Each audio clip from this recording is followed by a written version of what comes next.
So some weights that I ordered on Amazon finally arrived. But not only is the thingamabob missing, but also I pulled my shoulder like 2 days ago, and you know, I honestly I'm so angry at the free market right now. They really let me down. Hello guys, welcome to A Socialist Reads Adam Kokesh. This is of course the fourth instalment in the series where I go through Adam Kokesh's book Freedom, and I analyse it and critique it from my own personal socialist perspective. Today we are looking at chapter 4, which is called Personal Security. Now this might actually be the longest chapter I do, because it's not that long relative to the previous chapter. It's the exact same number of chapters, 7. But I think I have slightly more to say on this subject, and I will try and do it quite quickly and try and keep things slightly more concise, just to make sure it falls in and around the 50-minute mark that I've been trying to stick to up until this point. Now, having said that this is going to be quite long, the first chapter is actually pretty short in terms of what I have to say on it, and the first chapter is Life is Fragile, and our first quote is, "Turning to government protection from thieves says, my neighbour might steal from me, so I'll trust a government to steal from everyone. So if my neighbour steals from me, he might be locked in a cage for a while." So I have a fundamental problem with a lot of the methods Adam Kokesh uses for his writing. In this example, saying the basic principle in a dismissive way does not count as an argument. Yes, so that I will not be stolen from, I do allow for an accountable organisation to forcefully extract money from the general population, so that they can act as a deterrent against those who might try and steal from me, and punish those who do steal from me anyway. I accept taxes which go to benefiting the wider population, because I'd rather the government gets taxes from me which are taken equally from everyone, than have an actually unjust system where one person benefits hugely from extracting wealth from one other person or a small group of people, which would be what we see with actual robbery and capitalism. Just as an aside, he talks about taxes as if it's only a personal effort and a selfish effort to avoid being stolen from. I don't want to be stolen from, but I also don't want my family or my friends or my significant others or my children or some random person I've never met to be stolen from. The reason why we have taxation to fund law enforcement is because we all give up a little bit of money so that nobody has to lose essentially everything because they couldn't afford to pay for police protection. Turning to governments for protection from murderers, say, my neighbour might kill me, so I'll let the government steal from me so they can hire someone in a costume to come write a report about it afterwards. Deterrence. The police do prevent murders. This is fucking obvious. Just because they may not solve the murders that are actually happening or prevent the murders that are actually happening, the fact that they will launch an investigation and punish those who have committed murders means that lots more people don't commit murders. The next chapter is Justice. We're going through this pretty quickly. When someone seeks punishment, they are not seeking justice. Punishment is merely violence with a bad excuse. So the implication of this is that in an anarcho-capitalist world, people wouldn't be punished for their crimes. Either that or an anarcho-capitalist world is unjust, which I would find much easier to accept, although not for the reasons stated here.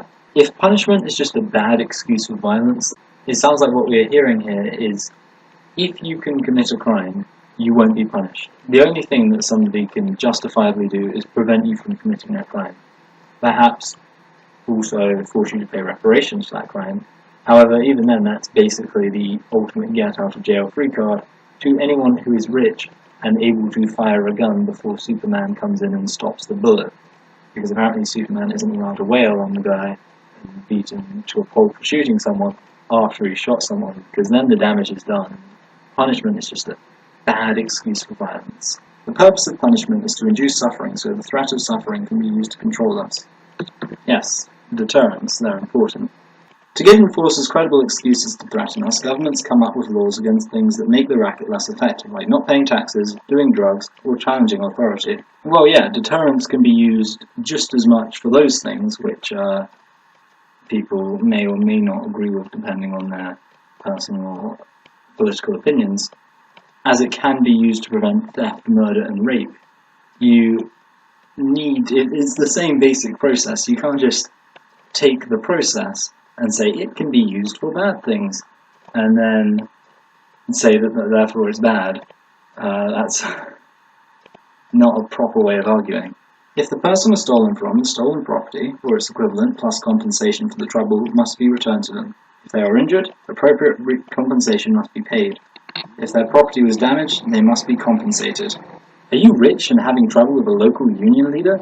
Just break his legs and then give him a few bucks. It's justice. Trash priceless family heirlooms and have a paid-off judge offer a meager form of compensation for it. Because they are monopolies, they have little accountability and inherently prone to corruption. Did democracy just cease to become a thing? I know that we've already been through the whole thing about Adam Kokesh completely misrepresenting democracy by acting as if we very flawed and in many cases easily fixable problems with the US democracy apply to the entire concept of democracy.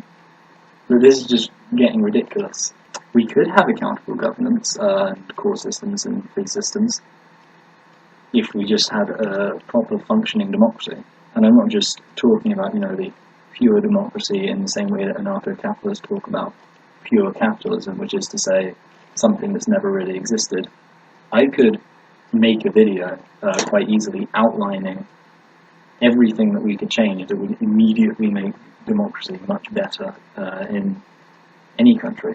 If someone is a known thief, do not do business with them until they have made their victims whole. So basically the man who raped your child could just be walking around, not doing, just completely happy. Don't do business with him. That would be my advice. Don't sell him stuff and you'll feel so much better because justice will have been paid. It's very difficult to imagine a world where known criminals and murderers would walk around like celebrities. It's not as if we've ever seen that happen before. It sounds to me like the anarcho-capitalist world would be just like the Roaring Twenties in every possible way. And murderers would probably become celebrities. If they were rich enough and invited the right people to enough parties, they would basically be fine. I can't believe I said this was going to be long. It turned out not to be long at all. Chapter 3. Police state. We got upset and resist. Rather than giving in to pressure, politicians and their supporters find it more profitable to minimise the impact of the resistance. It seems to be implying that rioting against policies has never worked and has never caused the government to go back on policies. However, we know that this is fundamentally, objectively false, and you can point to any number of examples of people rioting and causing the government to reverse policies. You could look at the poll tax, for example, in the UK. The only times when the government has actually successfully managed to implement really, really corrupt policies, it's been because people have been too lazy and unmotivated to challenge these policies. Old discontent piles up as politicians, special interests, and other criminals respond to very short-term incentives because they are removed from accountability for long-term consequences. As tension grows, governments must increase direct control over their citizens. Depending on how we're defining the long-term here, it's worth noting that politicians are definitely held more accountable for the negative effects of their actions than a lot of corporations are. If you want a good example of this, you can look at the London Mining Corporation. About 34 workers who were rioting in one of their mines were shot dead in Marikana, South Africa. Nobody has faced any criminal charges for this. It's been entirely ignored, and it's a very interesting case study into how South Africa hasn't really changed for a lot of the black workers there. And this happened in 2012, and lawmen still do business with basically everyone they ever did business with before. Their corporate record has barely had any effect on it. They still do just as well as a corporation having killed 34 people than before they killed 34 people. So it seems that having everything managed by corporations probably wouldn't cause corporations to be less terrible and less likely to have rioters murdered, and probably more likely to, because as far as we can tell, corporations have had people murdered, literally, and not really had any problem being able to find business. It's especially true of these companies that provide raw resources, because people are maybe likely to worry about the dealings of the shop they go to, but they're not as likely to worry about the dealings of the people behind the scene who provided the metal that built the shelves for the products on those shops. And even if you did, it's difficult to realistically boycott a corporation because it might require not going to an entire shop because they bought one thing from an unethical corporation. Either that or you do go to that shop, and then that shop will probably continue to use unethical suppliers. Now, it's also worth noting that career politicians, as much as they're criticised, are far more likely to be held accountable for the long-term effects of their policies. This is why Hillary Clinton is facing a bit of trouble for some of the stuff, admittedly a lot of it not actually that serious, that she did when she was working under the Obama administration. Because usually it's not just you stay in one position and then you're out. You actually stick around, and you can be held accountable for what you did previously, because the chances are that your entire career will be spent in politics in one form or another. So you are actually going to be held accountable. It's not like 8 years or 4 years and then you're done. Chances are after those 8 years or 4 years you're still going to have problems. Even if people aren't held accountable for these things, there are better solutions to this problem than anarcho-capitalism, including anarchism, market socialism, and simply heightened democratic awareness through the same technological processes that Adam Kokesh has himself already alluded to in this book. We don't need to jump to the idea that private corporations should run everything under the belief that they would be held more accountable to the public, especially given that we have absolutely no reason to believe that this would be the case. However, as far as government is concerned, providing services is only a justification for the real purpose of police, enforcing the will of politicians on behalf of special interests. Well, as far as the government is concerned, the entire reason the government exists is for providing services to the people.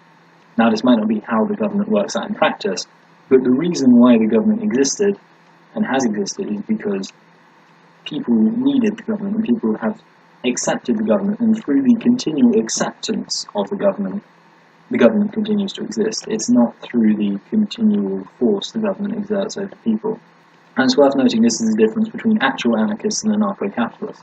Actual anarchists will usually say that the amount of force the government has is a problem with the government, but they won't argue that this is the reason why the government exists. They usually understand there are actual, more complicated reasons why the government exists. In Adam Kokesh's world, the government exists because of force, which sort of leads to a problem, because that way the only possible way to get rid of the government is to remove the government's power through force, and yet apparently to the extent that the police force is used disingenuously by politicians, it is usually when they are doing the exact services that Adam Kokesh lauds here. Lots of politicians will talk about having a cop on every corner, or making sure that the police are more integrated into local communities. This is probably the greatest use that policemen have for a politician on a Machiavellian level. If a politician is interested in being deceptive and using deceptive language, and generally, doing what politicians do, then they're very likely to appeal to all of the things that Adam Kokesh is himself appealing to.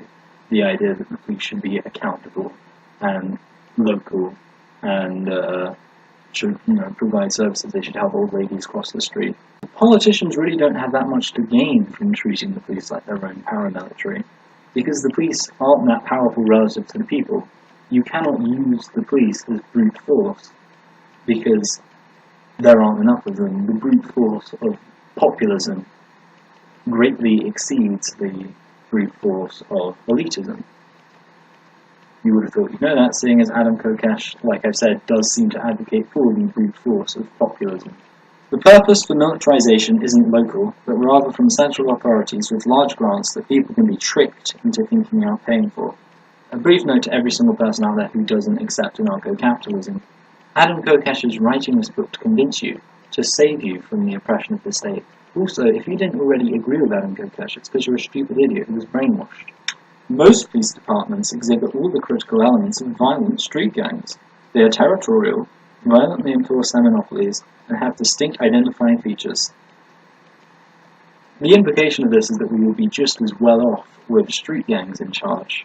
The police do not enter into my day-to-day life. There is no real feeling that I have to involve the police in my proceedings, walking around, never seeing the police.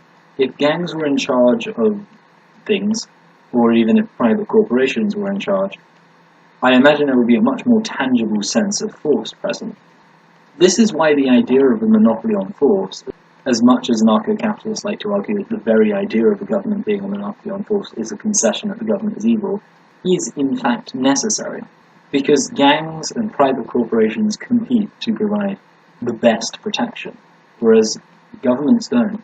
And the police force doesn't. The police force provides a coherent and stable model of justice, which means that you don't have to worry about seeing a million police officers around, because the police department is secure in what they're doing. They don't need to worry about shoving their security in your face, whereas that is the type of thing a private corporation would need to do. If private corporations, or in fact, if the idea of protecting people became a brand, then immediately it would become just impossibly Orwellian, because having your security guard stood there with their machine gun ready to take down any bad person would become a symbol of your great corporation.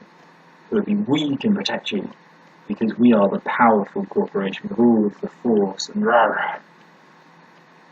Then genuinely I prefer the subtle, even if maybe on a technical level, more coercive monopoly on force that the government has. I prefer paying taxes, not because I choose to, because I have to, living in this country, paying those taxes and having a police force that just exists as part of the state mechanism, that just exists as something that will investigate a murder if it happens, but they don't need to convince me or remind me of their existence in the way that a private corporation competing for more customers would. I don't want to be a customer of the police force.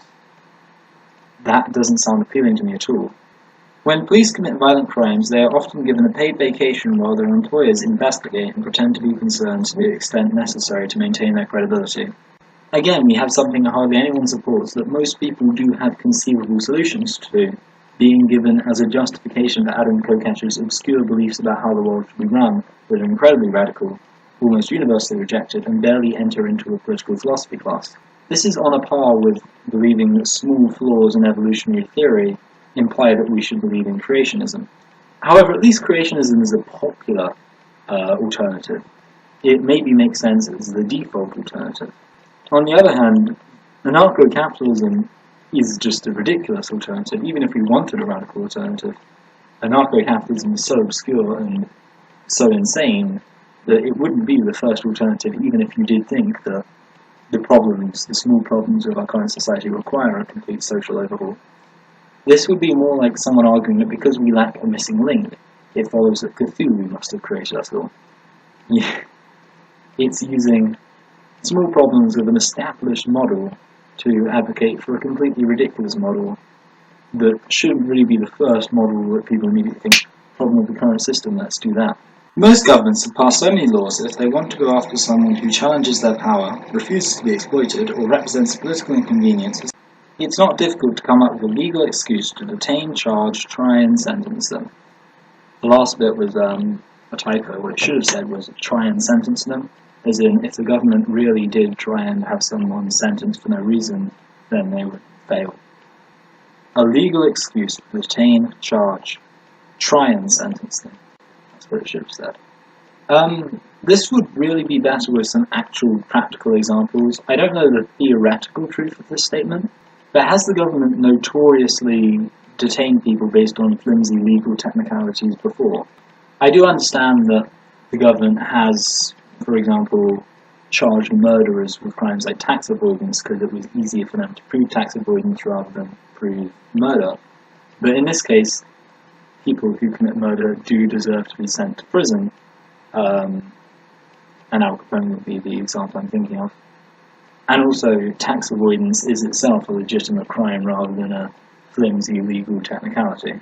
So I'm not sure if there are any actual examples of someone who was completely harmless and was then arrested for something that was also completely harmless, that was just a legal technicality.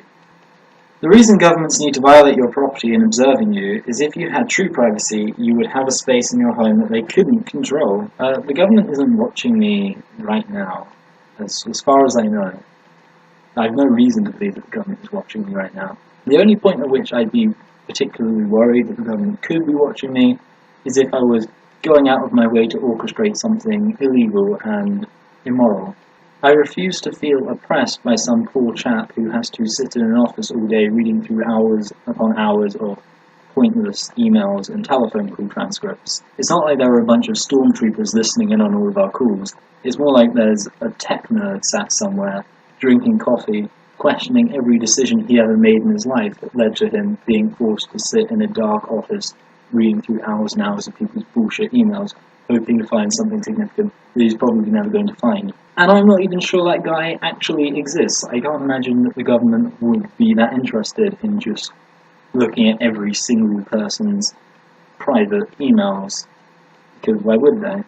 Government spying, I have to say, has never particularly bothered me, at least insofar as it's never made me be any less frank about what I think about the twats in government.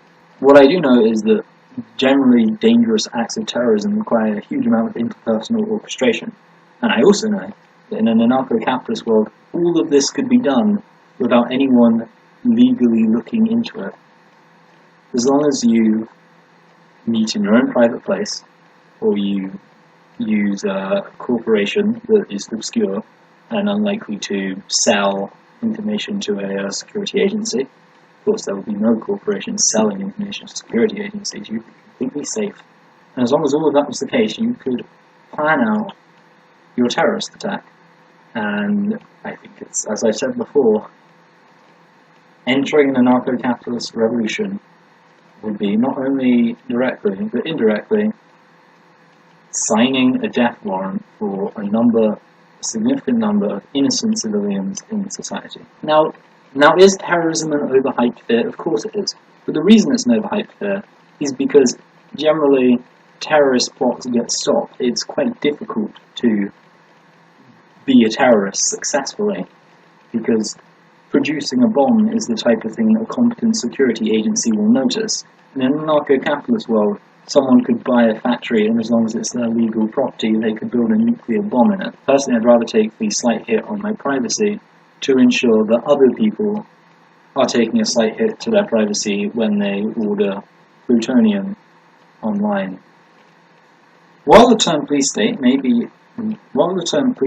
apply to varying degrees, and some government apologists will always declare the amount of control to be insignificant, any organised violent control is just as wrong as a total police state.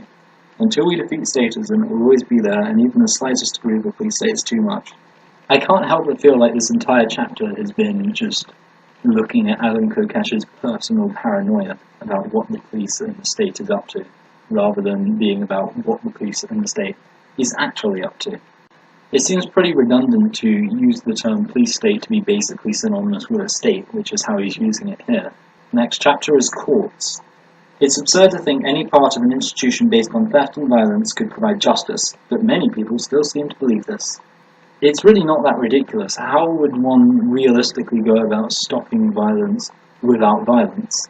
Admittedly, it's possible, there are complete pacifists out there, but the majority of people understand that you need to use violence in self-defense, you need to use theft, perhaps, to fund the efforts to stop violence if it's absolutely necessary. It's not hard to understand why an organisation designed to stop violence would itself employ violence, especially given the nature of the philosophy of the state and what it is, being an institution with a monopoly on legitimate use of force, and all the various philosophies surrounding why it's legitimate and things like that, which we're not really going to go into, because we're reading out Kokesh, so of course we're not really going to go into that. But yes, it's not a ludicrous suggestion. Justice requires respect for self-ownership, and courts are more concerned with upholding the law than providing justice. What exactly is this objective definition of justice that supersedes the law? How do these private corporations and private individuals reconcile their different opinions on what justice is? If a very protective dad buys an insurance that basically defines sex before the age of 20, the statutory rape, and then another more liberal person buys or lets them, maybe even a paedophile, hires an insurance company that says that they think an appropriate age of consent is about 15, and anyone who is imprisoned for having sex with someone above the age of 15 is being unjustly imprisoned, and this corporation will protect you from that unjust imprisonment. How do these two corporations agree when the guy who has the policy protecting them from unjust imprisonment runs into the girl or guy in this case, I use the term guy to mean person, the person who has, or whose father possibly, has insurance that defines the legal age of consent as above 20. What is the solution here? It seems to me that these corporations already have to basically agree on what the ideas of justice are, and in that case, there can't really be any sort of competition in terms of the different forms of justice these guys provide. It seems to me like you would ultimately need a dispute resolution organization for the dispute resolution organizations, because when two DROs disagree, who will DRO the DROs? That's the basic question. It kind of reminds me of people who use the cosmological argument for God, because Adam Kokesh is basically making the argument, who will police the police, is kind of what he's saying, and what I would say an intelligent person would say is, well, we have to cut off this thing at some point. So let's have one organisation with monopoly on legitimate use of force, and that will keep everything together. And we might have slight, policies between these two things, but we don't need to worry about policing the police, because at that point it's just going to be an infinite regress. And Adam Kokesh is saying, no, we need to worry about who will police the police, so we need to have DROs. And then you say, well, who will make sure the DROs are just? Oh, another DRO. What about that? It is functionally equivalent to the people who say, well, who created the universe? God. Well, who created God? No, we don't need to worry about that. It's funny, the parallel there. So let me give you an example. Suppose one company offers lower insurance premiums, and the way it does that is it says that the people it imprisons will be in prison for longer, they will work in more grueling conditions, and therefore they will make more money for the corporation, and they can afford to give their consumers greater insurance premiums. And another company, again, says, we will protect you from unjust DROs. Then how do they resolve this dispute? It seems to me like the answer is either going to be violence or corruption. Either they're going to agree to compromise their ideals, which the people who paid the insurance premiums were paying for, or they're basically just going to have a fight where they'll literally bust the people out of prison because they promised to protect them. Either way, it doesn't seem particularly peaceful or cooperative. Or maybe it is cooperative, just in the most disgusting way possible. The greatest tragedy of government courts is that when someone is wronged, if the perpetrator is caught and punished, the victim is punished again as a taxpayer rather than compensated. I assume this is arguing that the victim is punished because they have to pay taxation. However, the victim would also have to pay insurance premiums. You have to pay, presumably, in order for this to really function as a business, as much in insurance premiums as the average person is likely to receive back in compensation. So ultimately it doesn't really seem to be that much of a difference to me. Either way, because you live in a society that's filled with violence and corruption and poverty and horrible things like that, you are going to be paying a degree of money to people who don't really deserve it, because all they do is point guns at people. They want us to think the court is there to keep the government in check. A very brief look at almost any country's history will show that this is not the case. Examples? We can think of obvious examples where courts have kept the government in check. For example, the European Court of Human Rights has been doing lots of stuff in Central Europe, particularly the Czech Republic, about the treatment of Roma people, which, for those of you who do not know, they are travellers. And there was a law in the Czech Republic that basically allowed for local authorities to segregate, as a matter of law, the Romas from everyone else. And the European Court of Human Rights said, you can't do that, Czech Republic government. And the Czech Republic government was like, okay, European Court of Human Rights. So courts can clearly keep the government in check in many cases. We could pay someone to protect our rights rather than having a monopoly forced on us based on violating our rights. The trouble with the use of the word our here is that it implies that it's including the people who would live on these less than minimum wages that libertarians advocate for. These people wouldn't be able to afford police protection. These people probably live in slums where corporations had basically just completely left. There was no private protection for these people, and obviously this would be a place where the socialist revolution happens, that anarcho-capitalists like to pretend wouldn't happen in anarcho-capitalism. Certainly, for these people, a system funded by progressive taxation, even if slightly more inefficient, which I don't really believe it would be, is a better deal. The trouble with anarcho-capitalist arguments in general, they argue that maybe the total amount of money that's spent on a service will be less, and therefore this is good. However, currently we have a system where if you've got lots of money from these public services, from living in a society with these public services, you pay more money to maintain these public services. And if you haven't really benefited from this, then you're not really under any obligation to do so. In the anarcho-capitalist world, it's you have to pay an insurance premium to be protected, even if living in a society with all of these private corporations doing all these things, you do not benefit personally. Even if that's the case, at the end of the day, you're still presented with the option pay up or be robbed. Ultimately, be robbed or be robbed. Those are the two options you have if you're an incredibly poor person living in a world with private police forces. Locking someone in a cage for doing something you just don't like makes you a criminal. But what if you don't like murder? Doesn't that mean that you're a criminal for locking someone in a cage for murdering? Even for its stated objectives, the punitive prison system is a dangerous and ineffective tool. So I actually do agree that the punitive justice system is bad. However, shared conclusions don't mean good arguments, and in this case, there's not even really an argument being made. He's just saying it's bad. Why is it bad?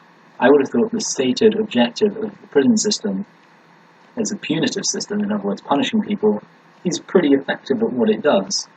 And even if it isn't effective at what it's supposed to do, that doesn't really matter to me, because I don't really care how much the prison system punishes people, really. I do think it should be used as a deterrent, but I think there should be some limit on it.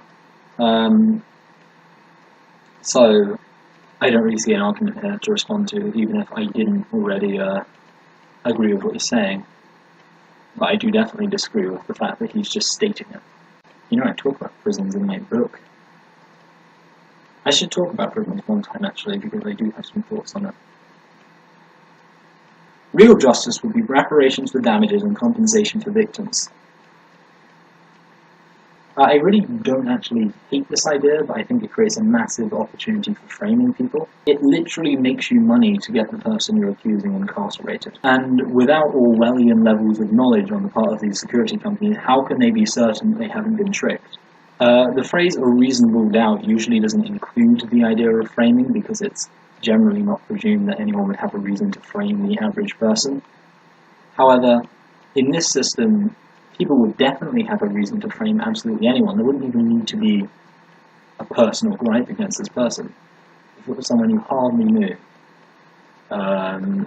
you would frame them, say that they did something to you, and then get money from them while they're forced to work for a corporation for 10 years or whatever.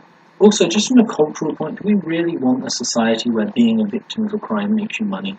Also, especially in the instance of rape, does it not seem a bit fucking regressive to say that the appropriate response to the rape of a 12-year-old is to pay her money? Especially given that in the case of a 12-year-old, it would be the parents getting paid money.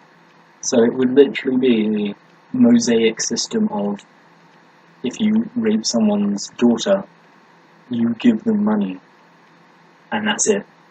And if you have the money available to pay this without having to work in the slave labour camps of the private corporations, then you don't even go to prison. It's literally just, oh, there you go.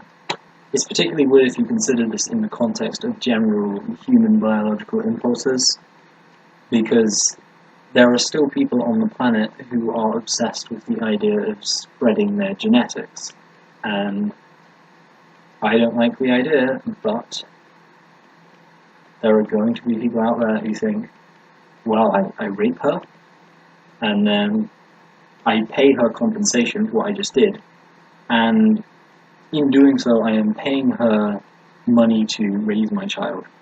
You know, that's the type of thing I can imagine someone thinking. Maybe that's a bit morbid, but you have to be realistic about the types of people that are in the world if you're going to talk about having a just prison system. Next chapter is self-defense. Everything governments demand we do or do not is backed up with, or else people with guns will come and lock you in a cage. If we all had guns and governments didn't have any, this racket wouldn't work. But Yugoslavia, Switzerland. So for those who don't know, Yugoslavia had a relatively interesting military system, and I'm slightly oversimplifying it. But the general idea was that the population was armed and they would serve as a de facto military if the country was invaded, and this caused them to have the largest army in Europe at the time that they existed until they collapsed. And they were socialist. Admittedly, they weren't the straw man, absolute government-controlled socialism that anarcho-capitalists talk about, but they certainly were statists. They certainly had a few ideas that Adam Kokesh claimed wouldn't exist. You also have Switzerland, where people are very heavily armed. Lots of heavily armed countries where the government continues to exist. I'm not sure how he is inferring that the government definitely wouldn't exist if people were all armed. There is actually some interesting political philosophy about the relationship between the state and force, obviously. And that kind of goes without saying. But there's some specific philosophy that I was thinking of, but I'm not really going to go into it here because it's a bit long and not that relevant, only tangentially. Because gun control is enforced by violence and often leads to greater overall violence where enforced, it is clearly not about reducing violence. I didn't know that gun control leads to greater overall violence. I would like to see some statistics on this, or someone to tell me about this claim, because I can't be able to look it up right now.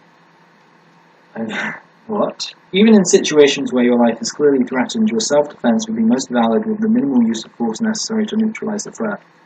This is a decent enough rule, but practically speaking, according to whom? The rule seems to lack applicability. To deny the universal right of self-defense is to deny the universal right of self-ownership, the right that Adam Kokesh failed to demonstrate, if you've forgotten. Governments don't like their people being armed because they might revolt. So why are there so many people, including me, by the way, who support the government, but also support the idea of every single citizen being armed? In many places with strict gun control, guns are actually more readily available than in regulated markets because they can be bought easily on the black market, where sellers are not capable of taking responsibility for who they sell them to. In the UK, there are just no guns. Certainly there's no actual tangible problem with people buying guns on the black market. Maybe there are people who do buy guns on the black market, but this isn't a problem, you know. It's all very well saying they do, but as long as it's not a practical problem, it doesn't really matter, does it? So he basically goes on talking about how gun control equals the government and vice versa, despite the fact there's no reason to believe this is actually true. So I'm not really going to bother responding to the rest of what he's saying. You also get some classic paranoia to laugh at, because the government has no interest in controlling citizens, really. Why would they? What do they gain from it? Sexual assault. In a society where the individual right of self-defense is respected, being armed, even with something non-lethal, can be a force equalizer in a physical confrontation. Of course, the majority of sexual assaults don't involve physical confrontation. Anyone who is caught in the act would face immediate repercussions from the community. Somebody guilty of rape might face total ostracism. Of course, if you're caught in the act of sexual assault, then you might face immediate repercussions. That was a slicing motion. Call it in the act means while you're doing it, right? Which, I don't know why. I would have thought caught after the act would also mean that you would face repercussions. Maybe not, because apart from our society currently, where this is absolutely not the case, and people who commit sexual assault walk around unostracized, thoroughly unostracized all the time. The greatest contributor to rape culture is statism. A society that justifies government agents violating people will foster more people who believe their own justification for violating others. So Kokesh kind of concedes here that rape culture, when he uses the term sort of in the same way that feminists use it, is a problem in society. He defines it as having very different causes, and he didn't go into the causes that most feminists would give for rape culture. He also says that the government makes it really difficult for victims of sexual assault to report their crimes. He also says that governments can make it really hard for victims of sexual assault to report their crimes. However, as I'm sure you can imagine, I'm going to point out that claiming that the reason why we have a rape culture is because the government rapes people by violating them is absolutely ridiculous. There are lots of actual reasons why rape culture exists, and lots of factors that cause it. But the fact that the government can use coercion to tax people or put people in prison is not a reason for rape, which is usually committed by people in their late teens or early 20s. It's not motivated by some subconscious philosophical analysis of the ethical standards for force set by the government. So that's the end of the video, and hope you enjoyed it, and I look forward to seeing you next time. I'm not going to do anything exciting at the end of this video because I'm too bored. So thank you for watching, and comment and subscribe for more. I can say subscribe now because I actually have a coherent idea of what it is that I'm offering, whereas before I felt bad saying subscribe because it was just like, subscribe to see me rant about something else that you might not care about. Whereas now I'll just be doing this for the next 6 weeks after this.